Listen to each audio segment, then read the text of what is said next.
Elbaf promises the return of two important characters. It's no secret that when the final war of One Piece is officially underway, all the loose threads of the story will be tied in almost every character that has been introduced in the franchise from its start, whether good or evil, will likely play a role in this battle. As the series has officially entered its final saga, there has been an increasing number of mentions regarding previously forgotten characters now making their return to the setting. However, there are a few notable exceptions, particularly Urouge and Enel. Both of these characters were introduced in the first half of One Piece and were definitely built up as being incredibly important to the overall story, but currently, haven't done much in the grand scheme of things. However, most fans believe they will eventually make their inevitable return to the story, specifically in the Elbaf arc, so let's see how this could happen. How Urouge could return to the story. Urouge is a character who has captured fan interest and speculation from his first ever appearance in the story. Not only was he the oldest of the 11 supernovas, he was also a resident of the Sky Island, the only one fans had seen outside of Skypiea. Many fans have always thought of him playing a big role in the future since he remains the only supernova that hasn't played a major part in any story arc, so it's believed he will be very important on Elbaf. Firstly, Urouge is known as the Mad Monk, prompting many fans to believe that, along with his Skypiean origin, Urouge may have been the fifth priest of Enel. Although there were only 4 in the arc, there were many hints and contextual clues to there originally being 5 due to the parallels Enel shares with Amu as well as missing motifs within the Sky Island itself.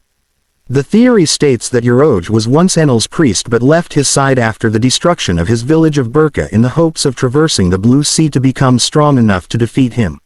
Ganfall explained to the Straw Hats that there is another entrance to Skypiea known as the Summit of High West, that's located somewhere in the New World. Although nothing more is known about this, many fans speculate this summit lies at the top of Elbaf's Atom Tree and, seeing how the last time Urouge was shown was on the Sky Islands when Kaido jumped from them, it could be surmised that he used this as the entry point to get to Skypiea. This fan theory essentially states that Urouge will return in Elbaf through the Summit of High West. Because of how close Elbaf was to him, Urouge may have heard the legends of Nika and wanted to become a similar liberator to free everyone from Enel. This could also explain why he's smiling all the time, perhaps making him a brand new ally to the Straw Hats during the events of Elbaf rather than an enemy, since he could possibly want to help the Straw Hats rather than be an enemy to them. How Enel could return to the story. Conversely, many fans of the franchise have been expecting to see Enel return to One Piece for years. Unlike Urouge, who was completely sidetracked and forgotten about, Enel was the subject of an incredibly important cover story that had huge implications for the lore. Here, Enel used the arc maxim to escape the world and make his way to the moon, which he called Endless Verth. Once there, he managed to come across inscriptions about races that existed here, perhaps even before any in the world. Admittedly, most of the evidence regarding Enel's return has to do with thematic connections. Elbaf is the island that has the most to do with the lore regarding the gods in all of One Piece, which can be seen with their reverence and legends of sun god Nika. Because of this, some fans think that Elbaf is the perfect arc for Enel to make his return, since he always considered himself a god and his battle with Luffy can be signified as a human claiming the guise of a god going up against a god claiming the guise of a human, because of Luffy's Nika fruit. Moreover, Elbaf is very clearly inspired by Norse mythology and themes, which is a really cool parallel to Enel, who has lightning powers and even has an incredibly powerful attack called El Thor.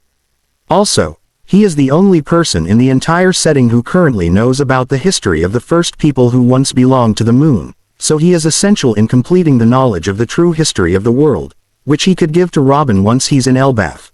Elbaf is the perfect arc for his return, considering Robin is merely steps away from uncovering the full forgotten history of the Void Century due to the recovered work of the Ohara scholars being present in the Owl Library.